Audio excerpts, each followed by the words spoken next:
કેશોદ પોલીસે અજાબ ગામેથી 5 જુગારીઓને ઝડપી લીધા હતા. કેશોદ પોલીસ સ્ટેશન વિસ્તારમાં પ્રોહિબિશન અને જુગારની બંદી ડામવા તહેવારો અને જાગરણ દરમિયાન ખાસ વોચ ગોઠવી પેટ્રોલિંગ કરવામાં આવી રહ્યું છે. કેશોદ પોલીસ વિભાગના પોલીસ અધિક્ષક બીસી ઠક્કરના માર્ગદર્શન હેઠળ કેશોદ પોલીસ ઇન્સ્પેક્ટર પીએ જાદવની સૂચનાથી કેશોદ પોલીસ સર્વેલન્સ કોડના police head constable Prakashbhai Jivabhai ડાપી, Ranjitbhai Meramanbhai ડાંગર, પોલીસ કોન્સ્ટેબલ સુરેશભાઈ મોહનભાઈ ભંભાણા, કરણભાઈ હમીરભાઈ ભાટિયા, વિમલભાઈ વિઠ્ઠલભાઈ ડોબરિયા, રવિભાઈ જગદીશભાઈ ધોળકિયા, શ્રદ્ધાબેન ભીખુભાઈ ચુડાસમા ખાનગી વાહનમાં પેટ્રોલિંગ કરી રહ્યા હતા. ત્યારે અજાબ ગામે પોતામાં માહિતી મળી હતી કે અજાબના સ્મશાન પાસે તળાવના કિનારે રહેતા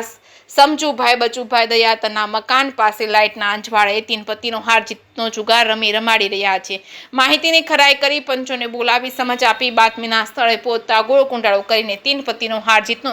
જુગાર રમતા હોય પોલીસને જોઈ આગા પાછા થવાનો પ્રયત્ન કરતા કોડન કરી જેમના તેમ બેસવાની સૂચના આપી પંચોને રૂબરૂમાં પૂછપરછ હાથ ધરવામાં આવતા સમજુભાઈ બચુભાઈ દયાતર રહેવાસી અજાબ, મુસ્તાકભાઈ ઉર્ફે મુનો, માબદભાઈ મોરી રહેવાસી મેંદડા, સંજયભાઈ ચંદુભાઈ મહેડા રહેવાસી અજાબ, રવિભાઈ હરેશભાઈ મકવાણા રહેવાસી સાતવડલા તાલુકો મેંદડા, હઠીસિંહ બાવલાભાઈ જેઠવા રહેવાસી માળિયાહાટીના 5 જુગારીઓ પાસેથી રોકડ રૂપિયા 11,350, મોબાઈલ ફોન નંગ 5 કિંમત રૂપિયા 60,000 મળી કુલ રૂપિયા 71,350નો મુદ્દામાલ કબજે કરી જુગારધારાની કલમ હેઠળ ગુનો નોંધી આગળની તપાસ કેશોદ પોલીસ સ્ટેશનના પોલીસ ઇન્સ્પેક્ટર પીએ જાદવ ચલાવી રહ્યા છે. જે કેસની ગુજરાતી સાથે રાજુ પંડ્યા, કેશોદ.